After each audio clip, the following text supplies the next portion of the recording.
एक बार फिर से स्वागत है घटना चक्र में। हम चर्चा करेंगे आखिरकार रक्षा मंत्री ने जो बयान में सुधार किया। आज उन्होंने कहा कि पाकिस्तान के स्पेशलिस्ट ग्रुप ने भारतीय सैनिकों की हत्या की। विपक्ष के नेता सुषमा स्वराज ने कहा कि पूरा सदन उनके साथ है, पूरा सदन, पूरा देश उनके साथ है। बड़ा सवाल यह है कि अगर पाकिस्तान की सेना द्वारा ये कार्रवाई हुई तो पाकिस्तान के साथ बातचीत क्यों प्रधानमंत्री और नवाज शरीफ की मुलाकात हो? कैसे आतंकवाद, हमला और बातचीत साथ कैसे चल सकता है? क्या यह स्वाभाविक है? आखिर ऐसी जरूरत क्या है? क्या अमेरिका के दबाव में भारतीय शहीदों की अनदेखी की जाएगी? दादा, आपसे शुरुआत करना चाहते हैं। पहली बात देखिए कि हमारे साथ पाकिस्तान के साथ जो बहुत दिन से चल रही है मैन टू मैन, ये बहुत सारे बात, हम उनके साथ दोस्ती करना चाहते हैं, हम मोहब्बत चाहते हैं, ये एक प्रक्रिया जो चालू जैसा था। लेकिन उनकी तरफ से जो हमारे ऊपर हमलाएं होती जा रही है और उनको भी हम कभी कभी थोड़ा सा नज़रअंदाज भी कर देते। पहली बयान से जो मालूम हो रहा था कि भाई ये कोई दूसरी आदमी है, ड्रेस पहनी हुई है, तो ये भी हमारे देश की मंत्रालय के भी एक जो सोच है, आप कमजोर, आपकी जो कमजोरी है उसका खामियाजा आप भुगत रहे हैं, ज्यादा कर रहे हैं। तो इसमें क्या है, हम नुकसान पहुंचा रहे हैं। हमारे देश की फोर्स जो है, रक्षा करने वाले जो हैं वो मारे जा रहे हैं और हम थोड़ा जो सफाई दे रहे हैं उस ढंग की कि ये उनकी जो है। और ऐसा करके हम किसी को तवाज करके इतनी बड़ी देश अगर रहें तो मेरा ख्याल जो है ये हमारे लिए शर्मनाक है। हमें ऐसी सोच नहीं होनी चाहिए। या तो पता करके हम बोले सबके सामने और फिर वो जो बोला है फिर उनको घुमा के उल्टा वापस लेना है और वापस लेके हम दूसरी ढंग से बोले, तो इसके क्या मतलब हो जाता है? हमारी कमजोरियाँ आप दूसरे के पास भेज दे रहे हो। पूरे दुनिया हमारे देख रहे हैं कि हमारे कहाँ कमजोरियाँ हैं और हमारी देश की आज मरे जा रहे हैं अपनी जगह पर रह के। ये बड़ी अफसोस की बात है। बड़ी वो एक पक्ष है, वो एक पक्ष है। सवाल ये है कि आपके साथ ये लगातार हो रहा है। मैं उसी में आ रहा हूँ जी। और एक तरह से हम वार्तालाप करने के लिए उनके साथ तैयार चल रहे हैं, बार बार कह रहे हैं वार्तालाप होनी चाहिए, वो होनी चाहिए। दूसरी ओर से अगर देखा जाए कि वो भी लगातार कभी ऐसे मार रहे हैं कि हमारे इससे पहले भी कुछ घटनाएं घटी कि ये लगातार ये घटनाएं घटती जा रही है। और मेरे ख्याल इसमें ऐसी जगह पर बैठ के हम उनके साथ खाली बातें करें और करें, इसमें से नहीं होगा। ये कहीं ना कहीं इसमें आपको ऐसी कदम उठाना चाहिए ताकि ये जो हरकतें कर रहे हैं ये ना हो। अदीब साहब, आपको, आपके ऊपर आतंकी हमले, आपके सरहद पे हमले, शहीद हो रहे हैं सैनिक, और आप कह रहे हैं कि हम बातचीत करेंगे। अमेरिका में जब जाएंगे जनरल असेंबली में, वहाँ पे साइड लाइन पे, तो हम बातचीत करेंगे, नवाज शरीफ और मनमोहन सिंह मिलेंगे।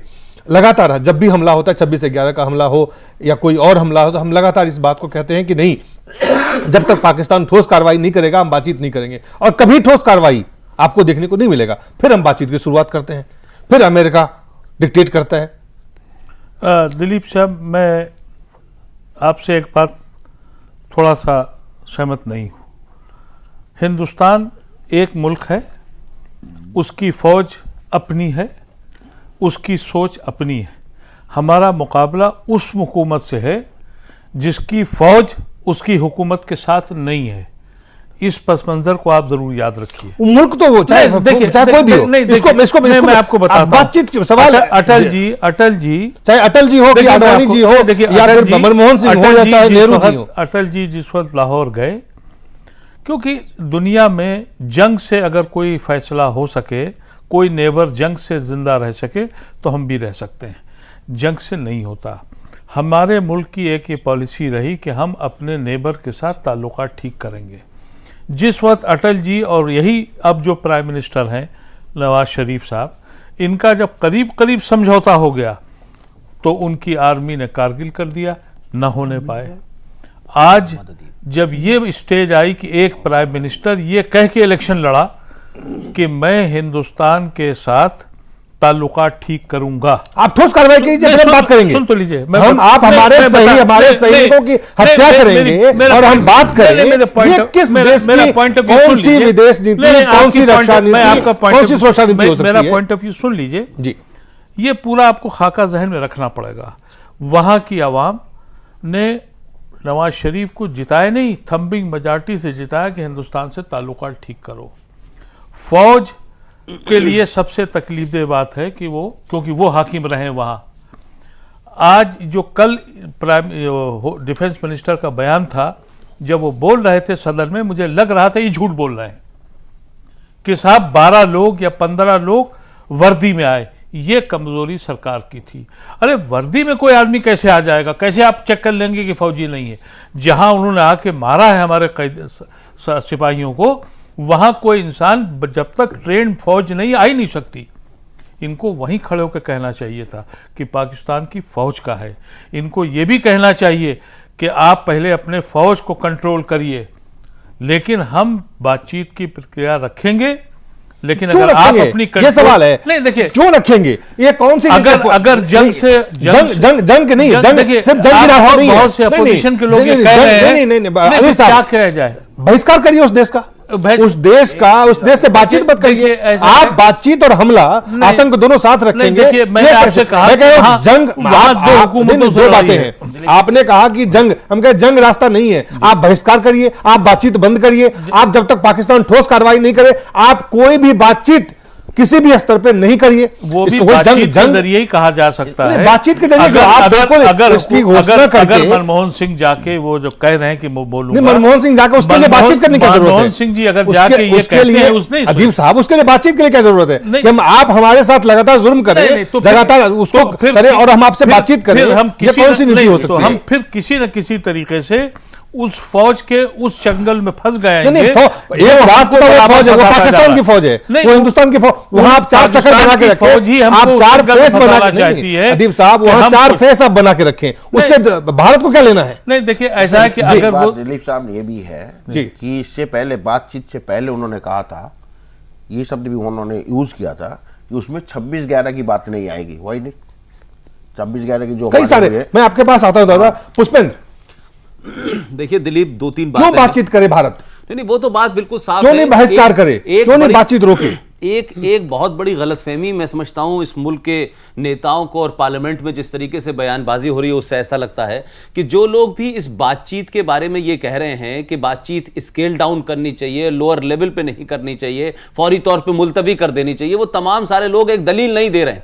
उन्होंने एक नया शगुफा निकाला है कि बातचीत नहीं तो देखिए कोई बात जंग से नहीं हो सकती। ये कोई नहीं कह रहा है कि आपको अगर बातचीत नहीं करेंगे तो जंग हो जाएगी, लेकिन सवाल यह है कि आप अभी ये तय नहीं कर पा रहे हैं। इस देश में ही एक बहुत बड़ी रास्ता है, कोई जरूरी नहीं जंग ही हो। नहीं, मैं वही कह रहा हूं कि बातचीत न करने का मतलब जंग कहां से आ गया? और ये सब जानते क्या कहते हैं कि जंग मुमकिन नहीं आज के जमाने में, क्योंकि आज के जमाने में जंग जो है आदमियों से नहीं लड़ी जा रही है। ये जो पाकिस्तान कर रहा है ये उसकी जंग का हिस्सा है। ये पाकिस्तान जो कर रहा है उसका सन 71 के बाद की जो विदेश नीति बनी हुई है उसका हिस्सा है कि भारत को 1000 जख्म दो और वो जख्म रिश्ते रहें, और भारत के अंदर इतनी अवस्था पैदा करो, भारत के अंदर इतने सारे ग्रुपों को आगे बढ़ाओ कि वो तमाम सारे लोग भारत की सत्ता और व्यवस्था के खिलाफ खड़े हो जाएं। आज वही स्थिति है। मेरा सवाल यह है कि इस बात को छोड़ें, आप ये देखें कि पाकिस्तान में नवाज शरीफ के सबसे राइट हैंड, और अब तक अभी उनकी हुकूमत बनने से पहले जो वहां लीडर ऑफ अपोजिशन थे, इस वक्त वहां के इंटीरियर मिनिस्टर हैं, उनके 4 बयान मैं आपको बताता हूं। चौधरी निसार साहब ने क्या कहा है? एक तो उन्होंने कहा कि भारत के अंदर अगर पटाखा भी कहीं फूट जाता है तो पाकिस्तान का नाम लेते हैं। फिर उन्होंने कहा कि ये जो वाकया हुआ है, भारत इस पे झूठ बोल रहा है, ये वाकया एलओसी से 5 किलोमीटर दूर हुआ है, ये वाकया पाकिस्तान ने नहीं भारत के अंदर की फोर्सेस ने किया है। उन्होंने 34 बात कही है कि भारत अपनी कमजोरियों को छुपाने के लिए पाकिस्तान के ऊपर जिम्मेदारी डाल रहा है। तीसरी एक जो बड़ी आज हेडलाइन पूरे दिन पाकिस्तान में चली है वो ये है, और जिससे मैं भी इस बात पे यहां कहता हूं कि दिल्ली के अंदर जिस तरीके की बातें हो रही हैं कि भारत के अंदर जो इंतहा हिंदू पसंद हैं उनके दबाव में भारत की सरकार काम कर रही है। ये जो बात बार बार पार्लियामेंट के अंदर निकल के आ रही है और जिसको टेलीविजन भी चला रहे हैं और उसमें एक वर्ग भी उसको हवा दे रहा है कि भारतीय जनता पार्टी के दबाव में डिफेंस मिनिस्टर ने अपना बयान बदला। क्या यह बात मुमकिन है कि डिफेंस मिनिस्ट्री ने बयान इसलिए बदला कि भारतीय जनता पार्टी का दबाव था, या डिफेंस मिनिस्ट्री ने बयान इसलिए बदला कि पहला जो उनका बयान था वो झूठा था, फिर दूसरा बयान उनका झूठा था, अब तीसरा बयान जो आया है वो सही है? तो यह जो कहना है कि भारतीय जनता पार्टी के दबाव में या विपक्ष के दबाव में यह बयान बदला, मैं इस बात को नहीं मानता। और इसी का फायदा उठा करके पाकिस्तान ने भी यह कहा है कि जितनी भी इंतहा पसंद हिंदू तंजीमें हैं वो उसमें भारतीय जनता पार्टी को सरे फहरिस्त रखते हैं, उनके दबाव में यह बयान बदला गया है। बात मेरा कहने का, अभी 10 दिन के बाद में भारत और पाकिस्तान के ऊपर सरक्रीक पे बात होनी है। अभी आप छोड़िए 2 महीने लगेंगे प्रधानमंत्री से बातचीत होने पर न्यूयॉर्क में, अभी सरक्रीक पे बात होनी है। वुलर बैराज जो कश्मीर के ऊपर, उसमें बात होनी है। इन दोनों की बातचीत फौरी तौर पे सिंबॉलिकली आप भारत का अपना रोष भी नहीं जताना चाहते हैं, आप ये कहना चाहते हैं कि बातचीत होती रहनी चाहिए। तो बातचीत पाकिस्तान के हाई कमिश्नर को बुला के आपने उनको कह दिया, जो एक डिप्लोमेटिक चैनल खुला हुआ है, और उससे आपको लगता है कि आपने काम कर दिया।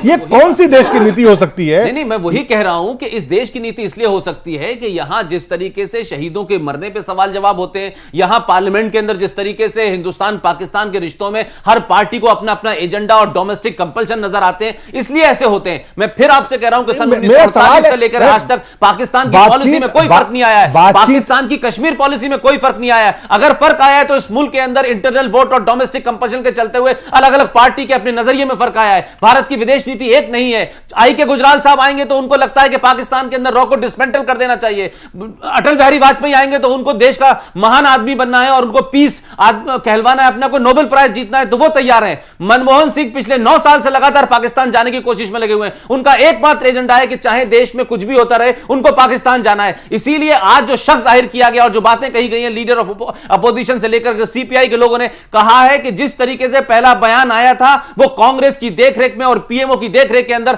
बदला गया, ताकि पाकिस्तान को ऐसी पोजीशन में न रखा जाए जिससे प्रधानमंत्री की बातचीत ना हो पाए, प्रधानमंत्री ना जा पाए। तो ये तमाम सारी चीजों को ध्यान में रखें, तब आपको पता चलेगा। एक तरफ कांग्रेस पार्टी कहती है कि पाकिस्तान को हमें सबक सिखाना है, सोनिया गांधी इस पर करार रुख अख्तियार करती है। दूसरी तरफ रक्षा मंत्री बयान को, पहले मंत्रालय का बयान परिवर्तन होकर मंत्री का बयान बनता है, फिर वो बयान को फिर से बदलते हैं। आखिर ऐसे में क्या जंग हो सकता है? जो अदीब साहब कह रहे हैं कि जंग जो है वो रास्ता नहीं है, लेकिन बहिष्कार, बातचीत रोकना, डिप्लोमेटिक चैनल्स, ये तमाम रास्ते हैं। बातचीत क्यों होना चाहिए? क्यों प्रधानमंत्री पाकिस्तान के प्रधानमंत्री से मिले?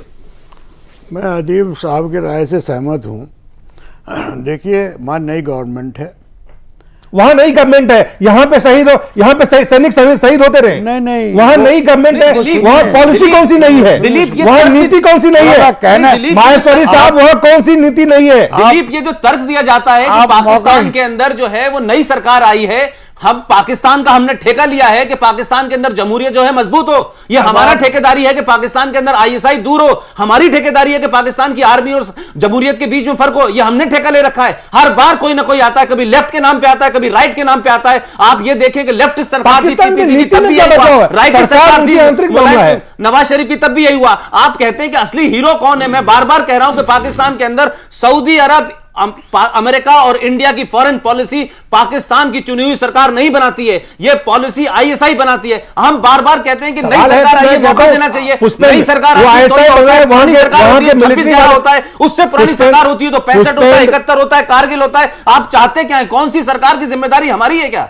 मेरा सवाल दूसरा है। मैं कहता हूं वहां पे कौन सी सरकार नई है, पुरानी है, उसकी उस देश की भारत के प्रति नीति क्या है और भारत की उसके प्रति नीति क्या है? सवाल इसका है।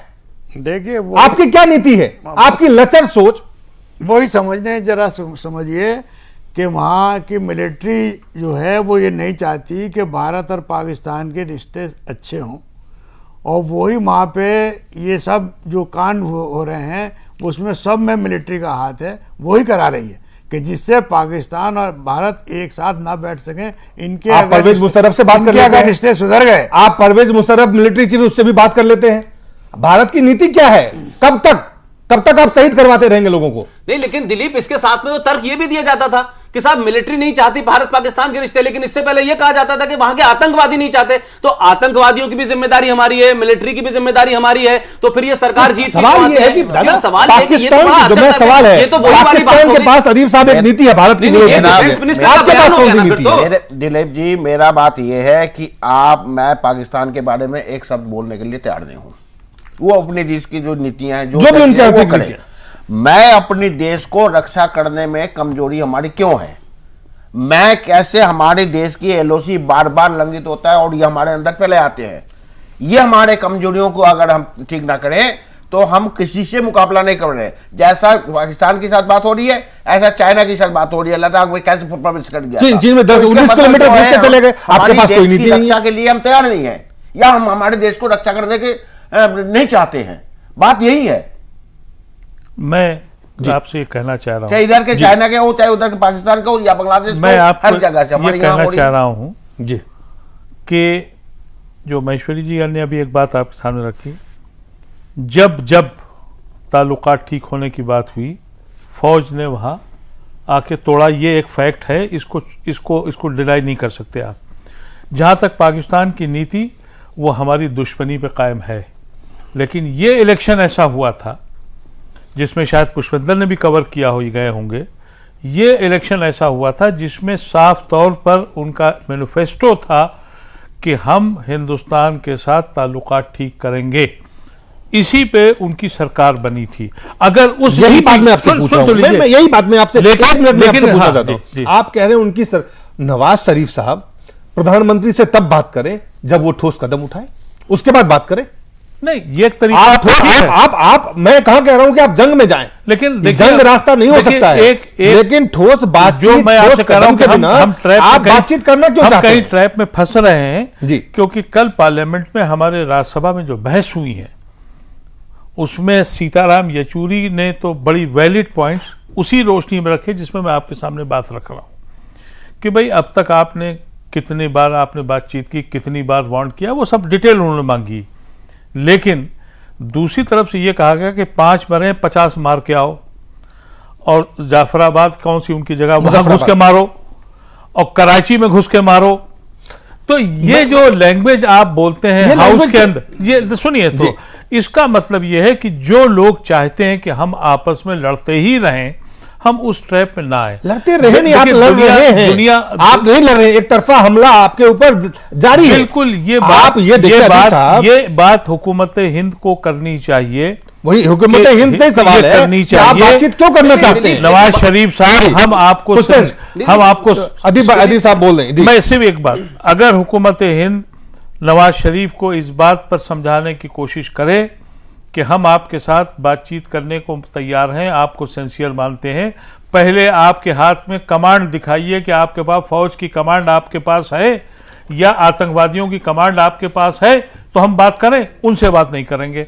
ये बात अगर ये कांग्रेस की सरकार नवाज शरीफ की सरकार को समझा सके और नवाज शरीफ अगर इस पोजीशन में कभी आ सकें, तभी एक तरीकेकार एक पूरा कॉन्टिनेंट, क्योंकि देखिए एक बात आप समझ के चलिए, देखिए छोटा सा सवाल है, मैं आपसे बता दूं, एक बात आपको बता दूं, बात करने में बड़ा अच्छा लगता है, यहाँ मार दो वहां मार दो, मैं मारने की बात नहीं कर रहा। हमारा एक बॉर्डर चाइना, कोई मारने की कोई, हमारा एक बॉर्डर चाइना से, देखिए हमारा एक बॉर्डर चाइना से है, चाइना हो पाकिस्तान हो, एटीट्यूड हमारे साथ हॉस्टाइल, हमारा बॉर्डर बांग्लादेश से एटीट्यूड हॉस्टाइल, हमारा बॉर्डर श्रीलंका से, भूटान से हॉस्टाइल है, अब मालदीव से हॉस्टाइल है।